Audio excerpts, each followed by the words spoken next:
Baik, untuk pertanyaan pertama Bapak, jadi selama ini bagaimana Bapak dapat mengidentifikasi kasus-kasus yang merupakan dilema etika atau bujukan moral, Pak? Terima kasih Mas Ria.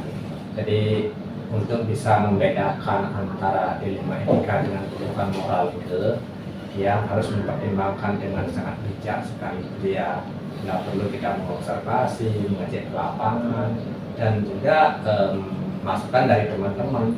Ya kalau kami itu dengan pengelola, dengan wakil, mungkin dengan kepala SDM, juga termasuk dengan Bapak Ibu guru gitu ya, sehingga kita dalam mengambil keputusan itu menjadi tepat gitu ya. Baik Bapak, untuk pertanyaan selanjutnya, nah bagaimana Bapak menjalankan pengambilan keputusan di sekolah Bapak, terutama untuk kasus-kasus di mana ada dua kepentingan nih Pak, yang sama-sama benar, nah atau sama-sama mengandung nilai kebajikan. Sudah tadi, jadi kami harus mempertimbangkan dengan sangat bijak. Jadi ya, katakanlah di situ kalau 50% kan masih seimbang, jadi kita harus bisa mengambil keputusan 50% plus 1 mana yang terbaik gitu ya. Nah itu di sana tidak harus benar-benar itu valid datanya, gitu, jangan sampai salah gitu. Dan harus berani kita mengambil keputusan gitu ya, berdasarkan analisis kita kemudian mengecek kebenaran seperti apa, masukan teman-teman juga gitu ya. Baik Bapak, pertanyaan selanjutnya saya sambung kembali, langkah-langkah atau prosedur seperti apa Pak yang biasanya Bapak lakukan selama ini? Langkah-langkahnya begini adik, tentu satu harus ada referensi pasti ya, referensinya seperti apa, aturan seperti apa, kita di sini memiliki kebijakan seperti apa, kemudian aturan lebih tingginya seperti apa. Selanjutnya lalu kita berdasarkan data, semua berdasarkan data, fakta gitu ya. Kita harus mengecek yang tadi, jadi masukan dari teman-teman juga gitu ya. Nah bila perlu kita akan rembuk bersama tim dari pengelola semuanya, lalu kita mengambil sebuah keputusan yang terbaik lah gitu ya. Hal-hal apa saja yang selama ini Bapak anggap efektif dalam pengambilan keputusan pada kasus-kasus dilema etika? Begini adik, kita harus yakin dulu ya, keyakinan itu. Kita harus punya keyakinan bahwa itu memang udah benar gitu ya. Kalau sudah benar dan itu berdasarkan pertimbangan yang ada, masukan dari teman-teman, kita harus yakinkan kepada siapapun juga yang harus kita terapkan aturan itu, ya kita harus terapkan gitu. Pasti saja di situ ada yang awalnya tidak menerima begitu ya, tapi kita harus meyakinkan dan harus continue. Oke, baik Bapak, yang lanjut, hal-hal apa saja Pak yang selama ini merupakan tantangan dalam pengambilan keputusan pada kasus-kasus dilema etika yang Bapak hadapi? Tantangan itu pasti ada ya dia, selama hidup pasti akan ada. Tapi di situ kita benar harus bijak ya dalam mengambil keputusan. Nah, tantangan-tantangan yang ada itulah membuat penyemangat kita ya untuk bisa bekerja lebih baik lagi. Gitu. Nah, ini untuk pertanyaan selanjutnya. Nah, apakah Bapak itu memiliki sebuah tata kelola atau jadwal Pak di dalam sebuah penyelesaian kasus dilema etika Pak? Atau apakah Bapak itu langsung menyelesaikan di tempat atau memiliki sebuah jadwal untuk menyelesaikannya? Bentuk atau prosedur seperti apa yang biasa Bapak jalankan? Ada dua nih. Sifatnya kalau dia urgent tentu kita tidak terjadwalkan. Ya, kalau dia urgent tentu. Tetapi secara umum memang tidak terjadwalkan dia. Tetapi kasus itu memang perlu yang panjang, yang perlu penanganan, ya bisa jadi kita jadwalkan gitu ya, tergantung juga apa kasus yang ada gitu ya. Kalau dia sifatnya urgent harus selesai juga pada waktu itu juga harus selesai. Ada anak tabrakan, ada insiden dan sebagainya gitu ya, yang harus segera ditangani. Tapi kalau ada kasus anak ini kayak apa umpamanya ada kena apa, dan narkoba dan sebagainya itu ya harus durasinya agak panjang, itu panjang dan itulah kita harus bijak di situ.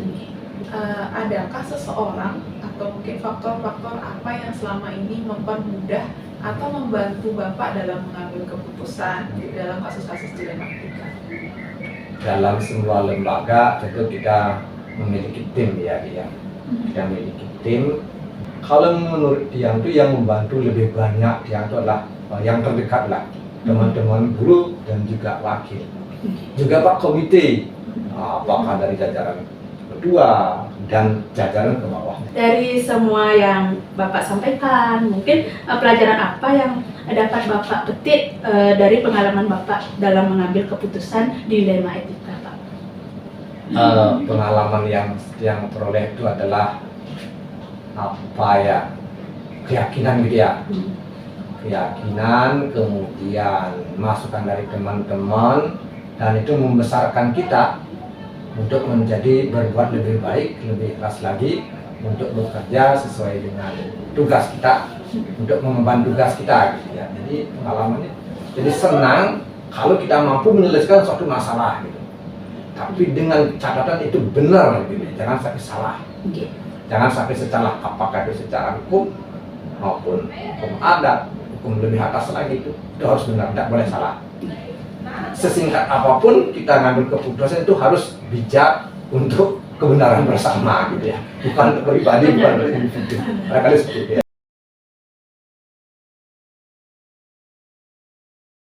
Om Swastiastu. Bapak. Selamat pagi Bapak. Jadi sebelumnya izinkan kami memperkenalkan diri terlebih dahulu. Perkenalkan Tiang Asri Nita Bapak. Yang nikah Dek Juliasti, Pak. Bapak, jadi untuk kesempatan hari ini izinkan kami untuk menyita waktu Bapak sebentar untuk melaksanakan kegiatan wawancara kami. Bapak, jadi Tiang mulai dari pertanyaan pertama Bapak.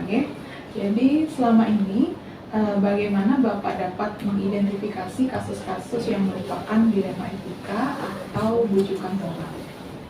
Terima kasih Bu. Jadi selaku kepala sekolah, jadi mungkin yang cukup lama juga, mungkin dia 15 tahun lebih jadi kepala sekolah, itu pasti ada hal-hal yang memang merupakan satu dilema etika ataupun bujukan moral.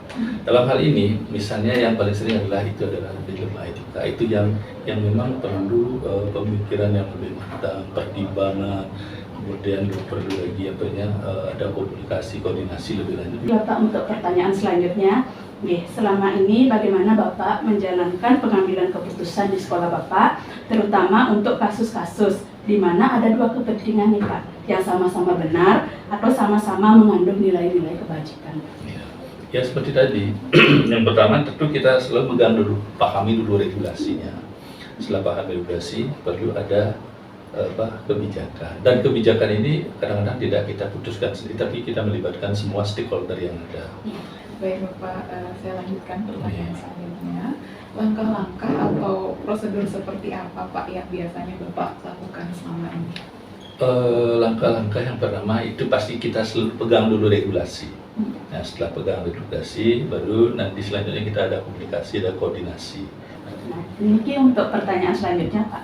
Hal-hal apa saja yang selama ini Bapak anggap efektif dalam pengambilan keputusan pada kasus-kasus dilema etika?